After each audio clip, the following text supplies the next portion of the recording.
I worked very closely with Gene, and Mondays and Tuesdays, we would always go over scripts, books, whatever. And I knew his feelings pretty well, what he liked, what he didn't like. He didn't like war. He was, he was in the war, the Second World War. He was very opposed to militarism. He didn't like black and white characters, good guys, bad guys, people with white hats, people with black hats, whatever. And it was very difficult for him to deal with some of the producers on the show while he was still alive, who wanted to do battles and bad aliens and alien equals bad, that was one of his big bugaboos was, why don't we be the bad guys sometimes and learn lessons? So yeah, he fought to keep his vision for what he wanted for Star Trek in his lifetime. After Gene died, the gates were open and they could do pretty much what they wanted. And all you have to do is go back and look at his memos and even Michael Pillar's memos towards the end, when the 5th season was beginning, just before Gene died. And Michael, in one of his memos, repeated what Gene had said, that they did not want any more Klingon stories. That they were done with the Klingons, they had enough of the Klingons. The reason for adding Worf to the Next Generation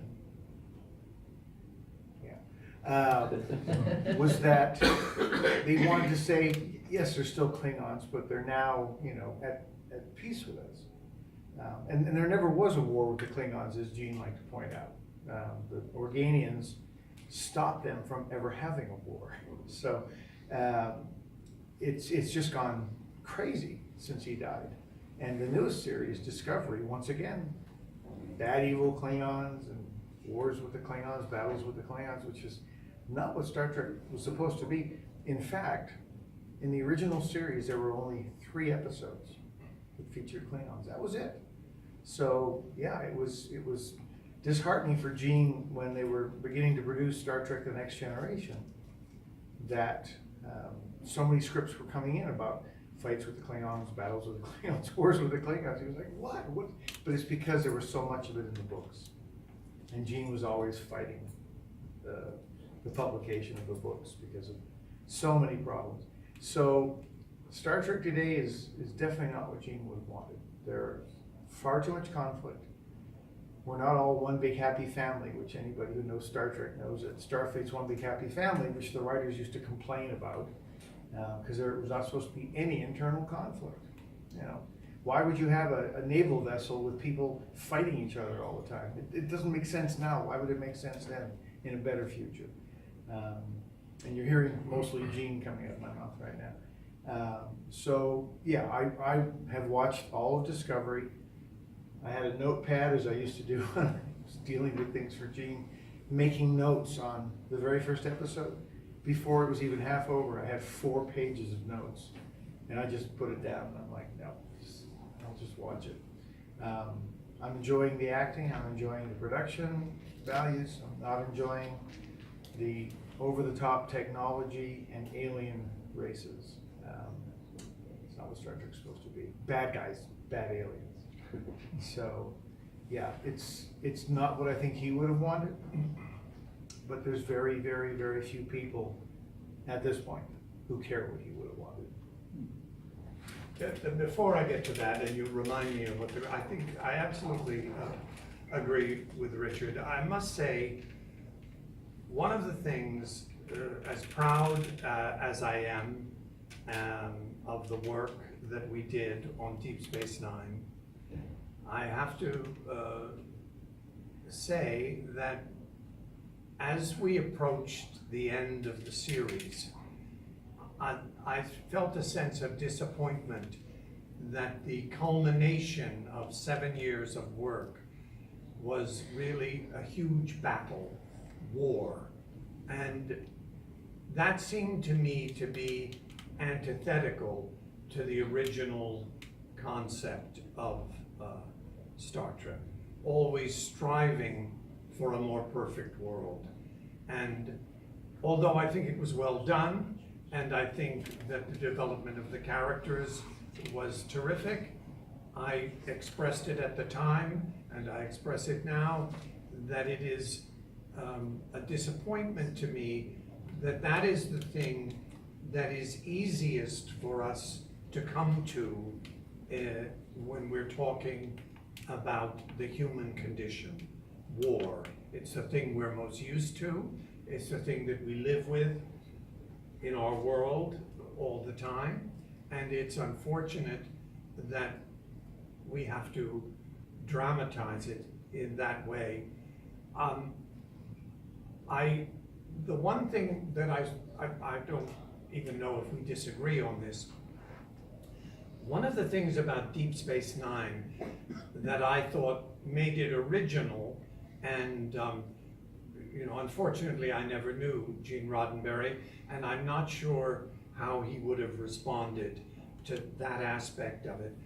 What I'm talking about is I appreciated and admired the fact that the writers created a crew that had many flaws, that they were, that all of us had problems that we had to deal with.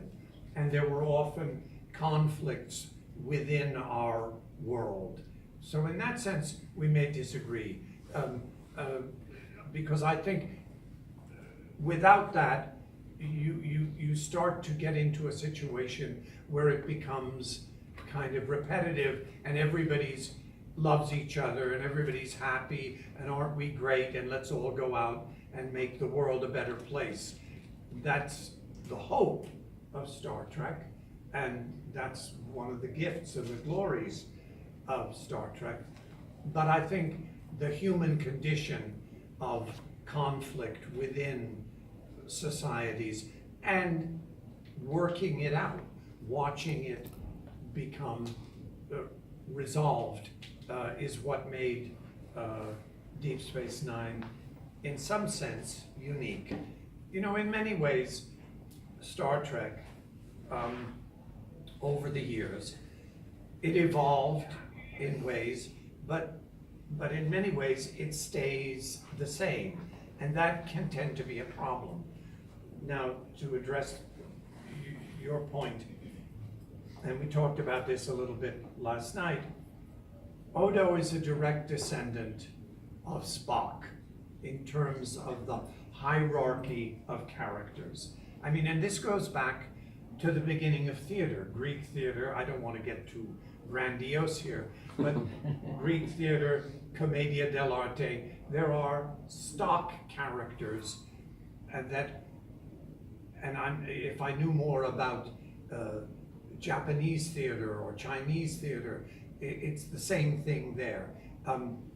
That the audience, it's almost necessary so the audience can recognize, oh yes, that's that character. I know that character. Now let me see what that character does. Odo may be different from Spock, certainly he is, and in fact, to some extent, maybe his bloodline is thinner because we've heard the story, but still, at the bottom of it, Odo is a character of great mystery, a character who the audience can't quite figure out, is this character funny, humorous? Is this character just angry all the time? Is this character smart? Is this character even in any, can we recognize this character? Because this character, whether it's Odo or Data or Spock, these characters are the very definition of alien. And for me, as a character actor, which was my hope when I began as an actor, my hope was to create many, many different kinds of characters. In person, I'm quite shy, I'm reserved, and I'm private. But I wanted to perform, which may seem a contradiction for someone who is retiring but wants to come out and have you look at me, let me tell you my story. So Odo, for me, represented the perfect kind of analogy to what it was that I wanted, the story I wanted to tell. That he was a character who was full of contradictions, as I am. And that he is a character who could be very rigid, and stiff, and inflexible, and at the same time, he is liquid, he is fluid, he is, he's the exact opposite of the Odo that we came to know as he was created. It's also a character who, on the surface, could seem incredibly serious, and at the same time, the thing that the audience over the years seems to have responded to most was his relationship with Quark, for instance, which was basically a very classical form of comedic relationship. And more recently it's Neil Simon and the Odd Couple, but it goes all the way back. These two characters who seem to be opposite each other and always in conflict with each other actually are symbiotic and depend on each other. They need each other in order to fulfill their existence. And at the same time, Odo seems the antithesis of a character who could instill love and receive love. And so his relationship with Kira, which was also the large overarching story for Odo's character, for a certain part of the audience, that was a very important aspect of the whole Star Trek story. Some people didn't care about that, and in fact, when they first introduced it, I was like, really? But then I came to understand.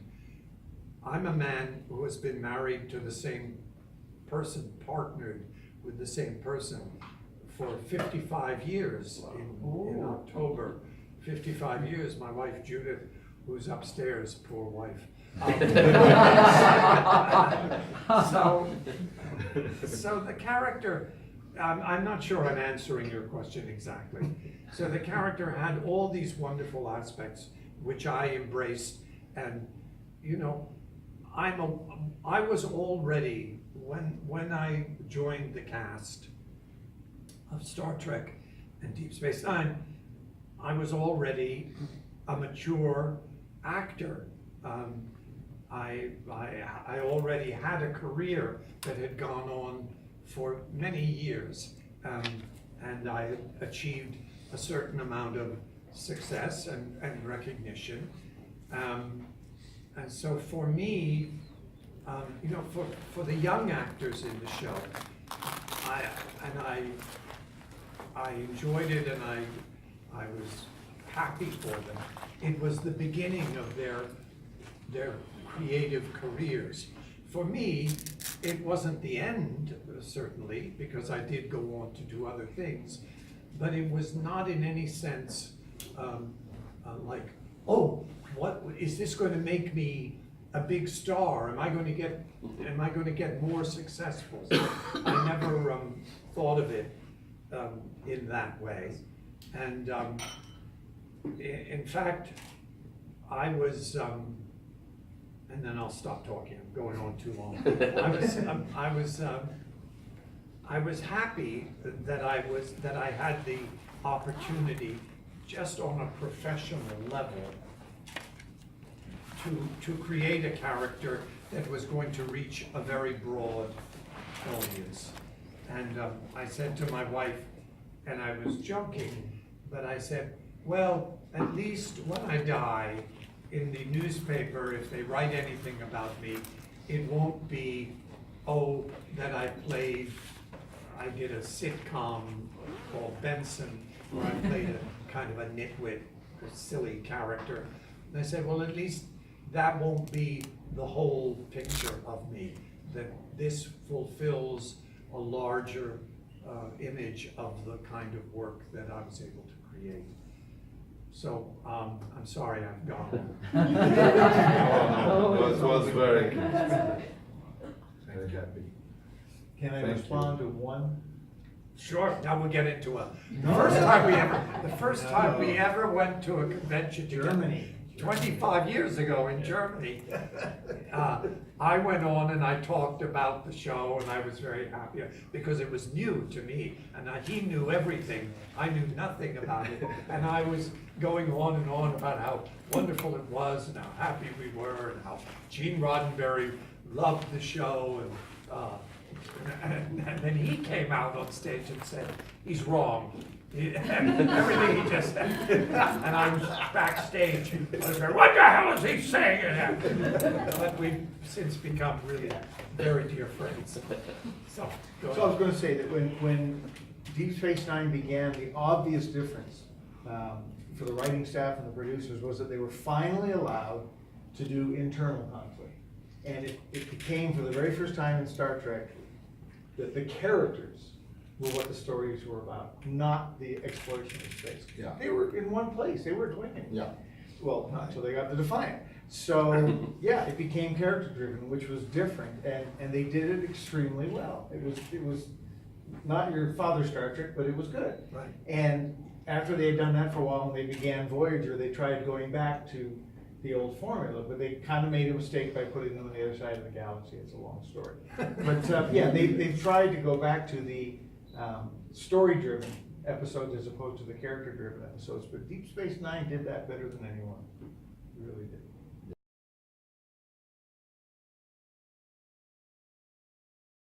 CBS, Paramount make Star Trek to make money. They don't, really care what the fans want. They don't really care what the audience wants, as long as they can get them to tune in. And in the case of Discovery, pay every month to watch the show. So definitely different from the past. I can tell you for sure that Gene would not have wanted Star Trek to ever be something you had to pay for, because he always referred to the studio as treating the fans like open wallets, and he really hated that. So I don't see him agreeing with that, even though I'm sure they would have made a good agreement with him and made him lots of money, which I'm sure Rod, his son, is getting now. But no, the audience is the one that makes Star Trek succeed. The conventions are such a minor aspect of who's watching the show. They want to get millions and millions and millions of people to tune in. The Next Generation had over 20 million viewers a week towards the end when they suddenly stopped production and decided to make movies. The conventions, the fan-going audience for the conventions is tiny compared to that. The number of people who buy books, the number of people who collect the toys is a fraction of that main audience, and it's that huge unwashed audience that the show relies on. And if you make it right, they will come, they'll watch it. And if you don't make it right, they won't watch it. And they discovered that certainly with Star Trek Enterprise, because the third season of that show became nothing but a war. That's all it was a war. And the audience got turned off by it, and their viewership numbers went down and down and down, dangerously low for a broadcast show. And by the time the fourth season began and they finally got away from the war stories and started telling Star Trek stories, mainly because Manny Cotto had been brought on board, the show's fans, the Star Trek fans, started to like it more, but it was too late. They were getting less than 2 million viewers a week, and they canceled the show. I confess that I'm at a point in my life where I don't follow the business the way I did when I was a beginning actor.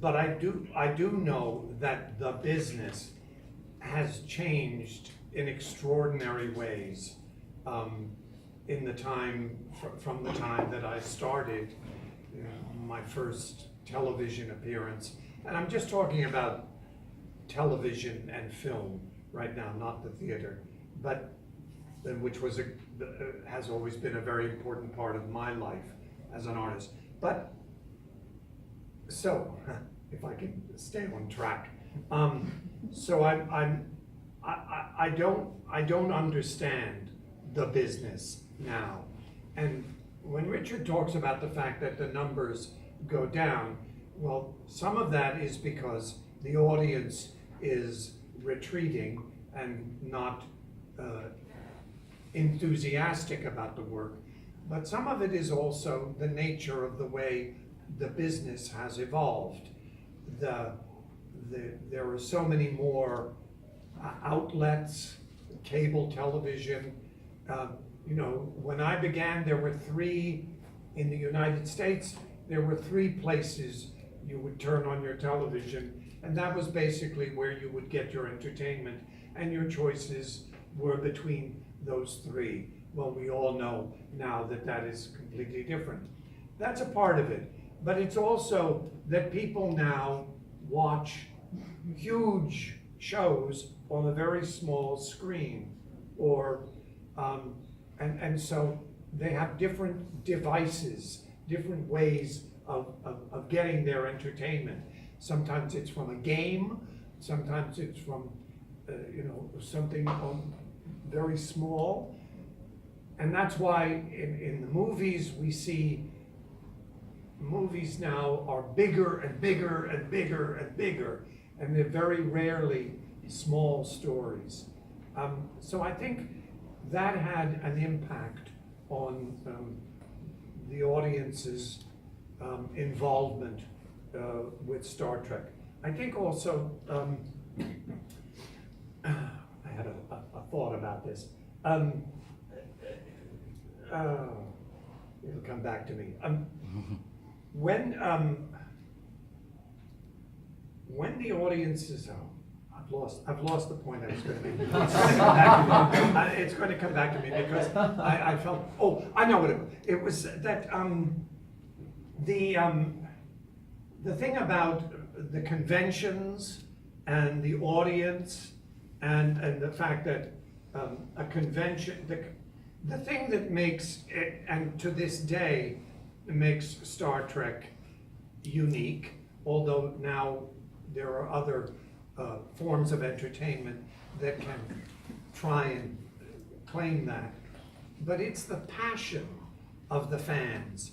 And so when the fact that Luis can invite us to come to Brazil, I mean, to come thousands of miles away and see faces of people who recognize, not me as an actor, but recognize the stories we're telling.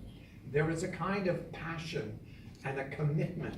Now that may be very specific to Star Trek, the convention, and yes, that may be a small percentage of the overall audience. And I'm sort of digressing here, but the fact is, when I started doing Star Trek, and people would say to me, well, what are you doing now? Are you working? Are you? And I would say, yeah, I'm doing a television show. I'm doing Star Trek. And they go, oh, I never watched that. And I totally understand that. I mean, you couldn't live in our culture without knowing about Star Trek, knowing about Captain Kirk and Spock and Scotty and Beam Me Up. But I didn't watch the show. I didn't watch it religiously. There's hardly any television that I watch that I go running, oh, it's on, it's on. And of course that has changed now. We don't go running to the television to see it at 9 o'clock at night, because if you don't see it then, you're not going to see it. So it's changed, the paradigm has completely changed. But what remains is the passion that the audience seems to have for Star Trek. I remember saying to one of the big promoters of Star Trek conventions in the United States, and he was also doing other conventions for vampire movies or for Walking Dead movies or whatever. He was doing other kinds of conventions. And I said to him, I said, so you're doing those other shows? And he said, yeah, but those come and go. And he says, Star Trek, it just goes on and on and on. Now, I can't guarantee for myself or my grandchildren that it's going to go on and on and on. Nothing goes on and on and on forever. But in my lifetime, which is now quite long, to have done a show that started 25 years ago, and to still have a bunch of people come and sit in a room and be interested in what we have to say about it, that's a pretty extraordinary thing.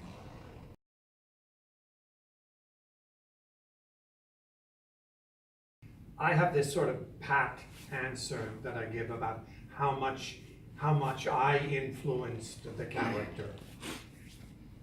And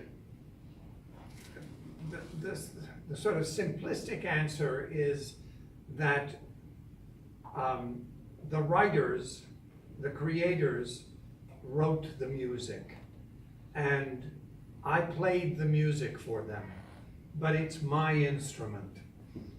When they conceived of Odo, as Richard referred to, he was described as something like a young Clint Eastwood, a kind of sheriff. I mean, I never read all that stuff, but I've been told that that was what they saw the character as. And, you know, when they were casting the character, they brought in a lot of actors to try to convince them that they could play this role. And any good casting director knows that if the producers and the director and the writers are sitting behind a table and in through the door walk 100 young Clint Eastwoods, they're going to pretty soon, or they won't be able to differentiate. So a good casting director will throw in sort of out of the blue something to make them go, blah. Not necessarily thinking I'm going to change their mind, but just so that they could clean their palate and look at things in a different way. So when I was coming up for the role, I sensed that I was not exactly what they had in mind. And I was sitting outside waiting to come in to meet them. And then there were other actors who I knew, colleagues who I'd worked with, who were there for the same role. And but they were more right for the role. Anyway, when the casting director came out, and he was leading me to the door to go in to meet the producers, everybody. Just before he opened the door, he said, "Nobody has been grouchy enough." Grumpy enough. And he opened the door and I walked in. And they were all sitting behind the table, like this, a long table. And I didn't know who any of them were. Rick Berman, Michael Piller, the director, the writers, and some people from Paramount. And I had no idea. But and they sort of said all their names. And I made a joke about the fact that, well, if you give me the part, I'll learn your names. And then I did the first line of the scene, and it happened to be a scene with Quark. And the first line that I said was, "Quark!" And it was the anger and the grouchiness that I put into it.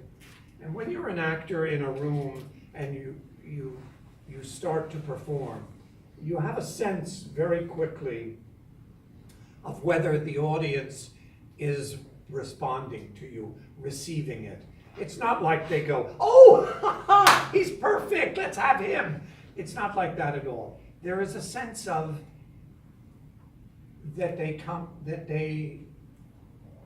up and they start to really listen to you.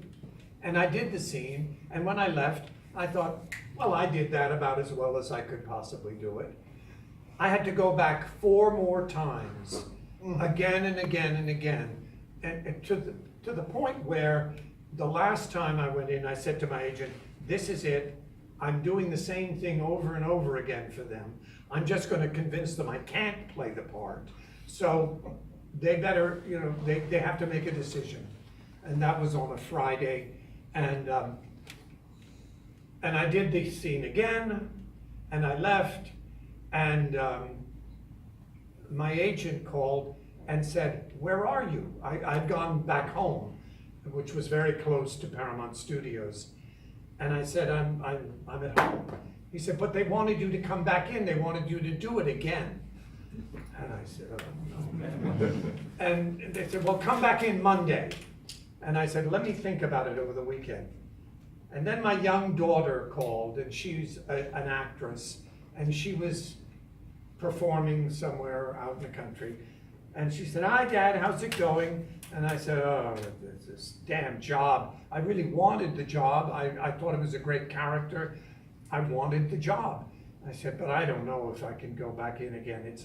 I said, they want me to go in again. And she said, oh, that's great. And I realized at that moment that her youthful perspective was really the perspective that I should have. And I went back in. I'm going on and on. Later I learned that from the very beginning, Rick Berman said, that's the guy. Because it totally changed his whole, and it took Michael Piller another time, another audition, and Michael Piller said, yeah, okay, I can see that. That's the way we can go with this character. I can see that. Ira Bear talks about the fact that when they heard that the writers in the writer's room, suddenly they had to start changing everything they'd written to change the idea from a young Clint Eastwood to an older, more whatever I am or was. Yeah. So Rick Berman, Michael Piller, I kept going back. It was one man from Paramount, one of the executives, who just kept saying no, no, no, no. They knew they had to make a decision because I did say that I was not going to audition anymore, and that was it. And some of these stories I tell may now have become kind of mythology, and so I can't guarantee that there's absolute accuracy to every moment. But apparently what happened was they were in a meeting finalizing the cast. They still didn't have Terry Farrell. That was the big problem. They needed Dax, but they couldn't settle on anyone. And Rick was going back and forth, and this executive was not agreeing with him about the person he was interested in. And he said, it's like, we're just not, it's the way about this, the guy you want to play Odo, that he's not right for it. Look at him, he just doesn't look right. And Rick Berman said, he doesn't look right? His face is going to be covered in rubber. And the executive said, oh, well then he's okay. I'll stop there.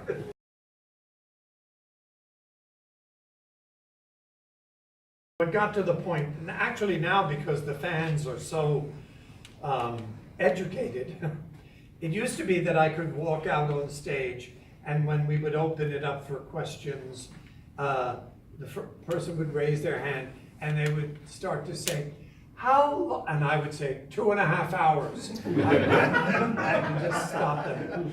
So my makeup, relative to how long makeups could take, was relatively short. I had a wonderful makeup artist who worked very quickly. Armin Shimmerman, on the other hand, his makeup took 4.5 hours, partially because his makeup artist was very slow and very careful, but also because it was a more kind of grotesque and had more pieces. And so how long the makeup takes is really beside the point, because besides the fact that it's boring and you sit there, you sort of go into a Zen-like trance. You can't really fall asleep because they're doing fine work and you can't go, but you're not there. It's how long you have to wear the makeup. That's what's agonizing, because, you know, it's likely the days that you are working, when they put the makeup on you, you're going to be in that makeup for at least 12 hours, maybe 14. And with a makeup like Odo's makeup, it was very fragile. It didn't have a lot of places a lot of things to hide, to where it all glued on. It had to be a mask. That meant that the mouth would break very easily, the eyes, and so you couldn't eat solid food. You had to be very careful. And when I would try to rest between shots, it was quite uncomfortable. I know that, you know, you think, oh well, it was such a simple makeup, really. But I know, because I've worn very grotesque makeups. Even as Odo, I played a Klingon once, and it was nothing compared to. And Armin used to say, well, at least most of my makeup is sitting on top of my head. I can take it off. Oh, he couldn't take it off, but at the end of the day, he could take it off. But he could take his teeth out, and I couldn't do anything like that. I was just frozen in it. I could go on and on about the makeup, but I'm going to wait and talk to the fans about that. Yeah. So.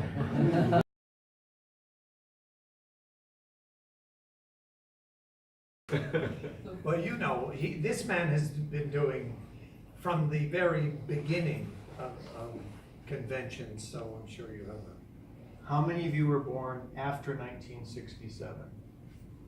Raise your hands. After 1967. That's not my. Because my very first convention was 1967. Wow. And my first science fiction convention was 1969, and my first Star Trek convention was the very first Star Trek convention in 1972. And I've done about 1,200 now. So yeah, it's a big part of my life. But as far as the percentage goes, the biggest Star Trek convention ever was 25,000 people, which sounds like an awful lot. But if you're talking 20 million viewers on a weekly basis, that's just over 1/10 of 1%. It's a very, very small percentage. So trust me, the studio does not gear anything towards the conventions. J.J. Abrams had to beat Paramount up just to get them to make up some posters to give away at one of the biggest conventions, because they had no interest in spending the money. And he finally not only convinced them to do it, but I worked with the artist, and they made 8 posters and gave them away. So the fans were extraordinarily lucky to get such a nice gift, and it was entirely because of JJ. Paramount has just never been that interested in giving, you know, anything to the fans. It seems to me they've been very slow to now. Yeah. You know, it's like something that they take for granted, and then they start to see that it's valuable, and then they kind of squeeze it to get the most out of it. And Armin Shimmerman, who played Quark, said, well, you know, they're the producers, not the producers, the Paramount, and now of course CBS or whoever, that they are the real Ferengi. If you know the whole mythology, Ferengi are these incredibly avaricious, money-grubbing kind of characters. The thing is, I just was going to say, the conventions are very important. And I think even the smart people in the business recognize that.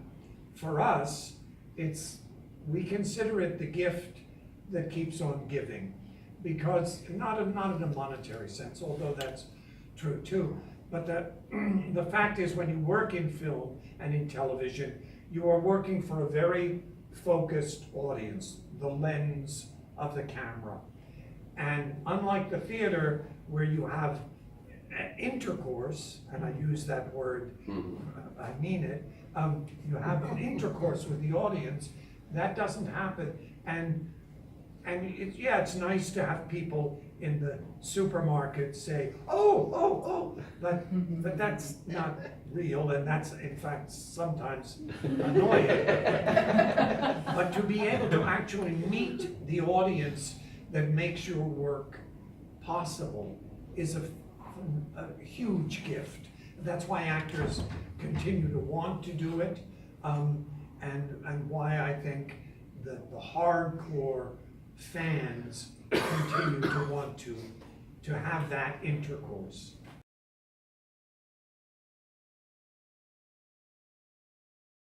I have a lot of trouble with questions which ask me about the best, the funniest, the fondest, because, you know, when you, on a very simple thing, you know, people say, what's your favorite role that you've played?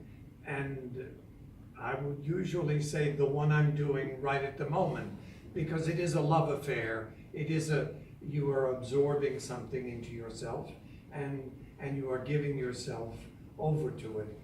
So I have so many fond memories, and I have a lot of painful memories. You know, you can't work for 7 years under intense, extreme pressure, because there is extreme pressure to make a show in 8 days that will have quality.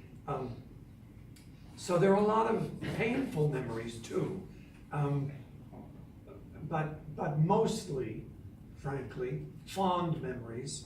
It's about a community, and when I talk about that, I'm not only talking about the other actors, which is easy because we're from the same tribe and we recognize each other, and we recognize what were the instincts that brought us to this place, and so that's easy. I mean, you might have petty disagreements and things, but mostly that's the easy part.